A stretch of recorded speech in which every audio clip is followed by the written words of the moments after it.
वंदे वंदे 26 जनवरी 26 जनवरी। मां शारदे को नमन। स्थानीय विद्यालय के प्रधानाध्यापक, शिक्षक साथीगण, प्यारे विद्यार्थियों एवं गांव से पधारे हुए बड़े बुजुर्गों, माताएं, बहनों एवं मेरे प्यारे युवा साथियों, आज के इस पावन पर्व 26 जनवरी गणतंत्र दिवस की आप सभी को हार्दिक शुभकामनाएं। जैसा कि आप सभी को पता है, आज ही के दिन हमारा देश का जो संविधान है वह लागू हुआ था। यह संविधान हमें यह सिखाता है कि हमें इस देश में किस तरह से रहना है, किस तरह से अपने व्यक्तित्व कर्तव्य को निभाना है और किस तरह अपने भविष्य निर्माण करना है, इसके बारे में हमें यह सिखाता है। हमारे देश में अनेक धर्म रहते हैं, हमारे देश में अनेक जातियां रहती हैं, लेकिन संविधान के बदौलत हम सभी एक दूसरे का सम्मान करते हैं। आज जो संविधान बना है वह लगभग 2 वर्ष 11 माह और 18 दिन में बनकर तैयार हुआ है। आखिर संविधान को बनाने में इतनी सारी मेहनत क्यों करनी पड़ी? तो मैं आप सभी अभिभावकों से और गांव से पधारे हुए सभी नागरिकों से यह थोड़ी सी इसके बारे में चर्चा करूंगा। सोचो, अगर संविधान नहीं होता तो इस देश की क्या स्थिति होती? सोचो, अगर संविधान नहीं होता तो इस देश की क्या स्थिति होती?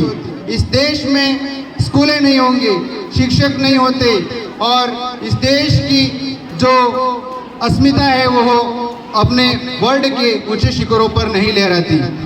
संविधान जो बना है वह कई देशों से अलग अलग प्रावधान लिए गए हैं, तब जाके हमारा संविधान बना हुआ है। हमारा जो संविधान है वह सबसे बड़ा और सबसे लिखित संविधान है।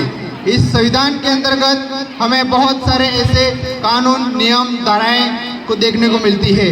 यह धाराएं और कानून हमें ये सिखाती हैं कि हमें इस देश में एक अच्छे नागरिकों के निर्माण के साथ में जीवन यापन करना है। साथ ही यहाँ पर जितने भी अभिभावक आए हैं उनसे भी मैं कहना चाहूँगा कि आप भी अपने बच्चों को पढ़ाएं और संविधान का जितना भी जो भी धाराएं, कानून, नियम हैं उनके अनुसार उनको आगे अपने भविष्य निर्माण में सहायता करें।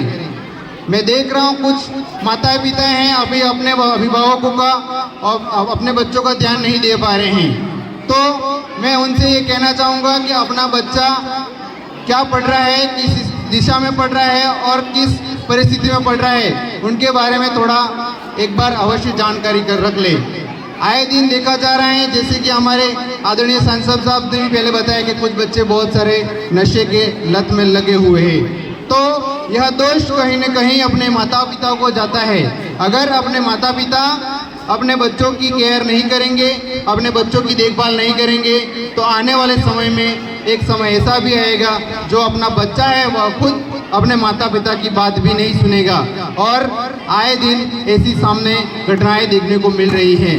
मैं अभिभावकों से यही कहना चाहूँगा कि एक बालक होता है वह मिट्टी के समान होता है, उसको जिस ओर मोड़े उस ओर मोड़ा जाता है। उसको मोड़ने के लिए आप सर्वप्रथम आप अभिभावक हो वह, और दूसरा जो शिक्षक है वह शिक्षक अपने बच्चे को जिस ओर बनाना चाहे उस ओर बढ़ा सकते हैं।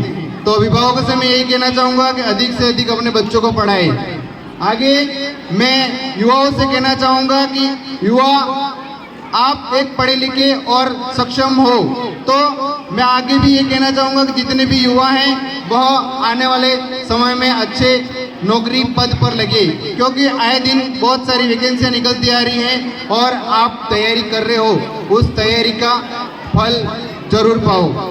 जैसे कि आप सभी को पता है कि आजकल के युवा हैं वह अपने पढ़ाई से दूरी बनाकर कुछ व्यर्थ कामों में लगे हुए हैं, तो मैं युवाओं से भी कहना चाहूँगा कि आपका जो माता पिता का सपना है वो सपना पूरा करें, क्योंकि आपने जो अपने माता पिता हैं वह अपने सपनों के ऊपर कितनी मेहनत, खून पसीने से कमाए हुए पैसों से आपकी जो डिग्री है पूरी करवाई, आपकी पढ़ाई पूरी करवाई, और आप इस तरह से अपनी पढ़ाई को व्यर्थ न जाने दें। यही मैं युवाओं से कहना चाहूँगा।